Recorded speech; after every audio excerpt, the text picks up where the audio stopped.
Makanya nomor satu itu alat menjadi orang Islam itu bukan Quran, bukan syariat, bukan fikih, bukan kitab, bukan hadis.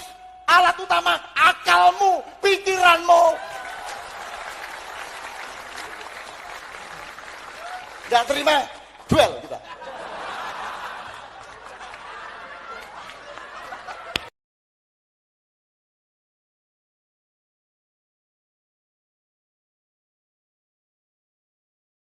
Tapi ada orang, dia merasa dengan akalnya dia bisa.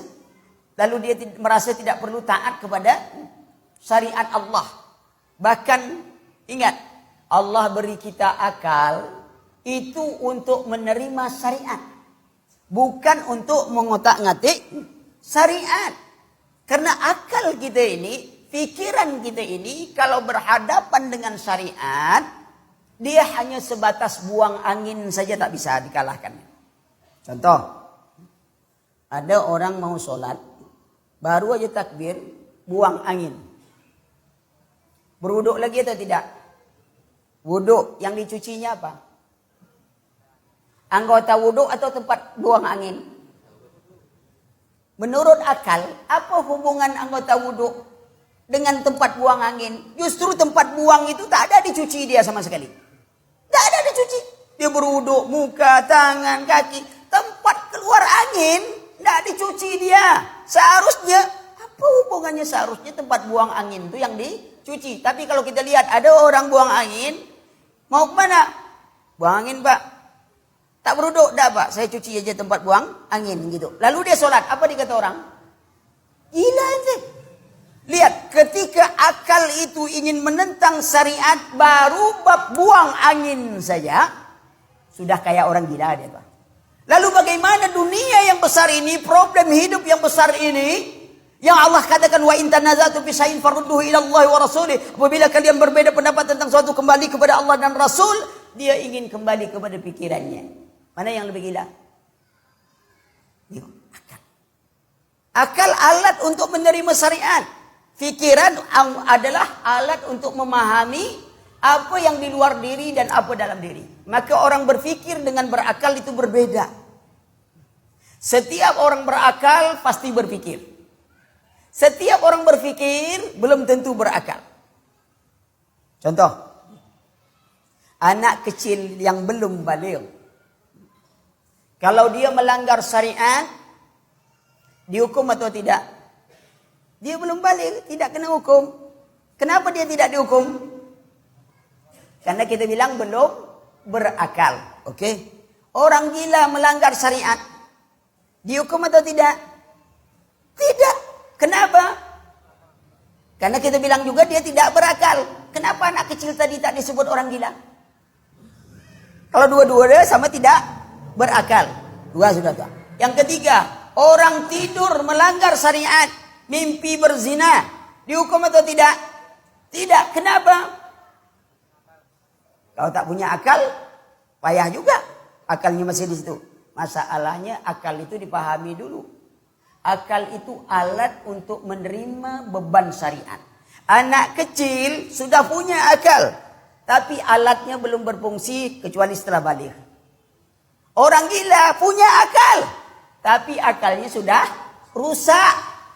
Orang tidur, akalnya sedang istirahat. Jadi kalau mau melanggar syariat, ya, dan tidak berdosa, pilih, ya, mau jadi anak kecil, orang gila, atau waktu tidur. Mungkin yang kedua lebih keren lagi kan? Orang gila, maklum, lebih mantap lagi. Tapi orang gila berpikir tak? Nah itu yang bedanya tuh. Orang gila berpikir, akhi. Apa buktinya? Kalau dia minta rokok, antum kasih pulpen, siapa dibilangnya gila? Orang gila pak rokok, antum kasih pulpen, langsung antum dibilangnya gila itu. Orang minta rokok dikasih ini. Berpikir dia. Anak kecil, akalnya belum berfungsi, tapi dia berpikir. Dia mau gertak ibunya, baru aja minta es sudah nangis dia. Dia tahu ibunya kalau dengan tangisan langsung dibelikan. Maka itu ibu-ibu kalau anak suka nangis biarkan aja dia. Apalagi anak kecil minta nangis, suruh nangis aja terus. Nangis lagi, bilang nangis lagi. Gitu. Besok dia tidak akan minta lagi sama kita dengan tangisan. Sebab apa?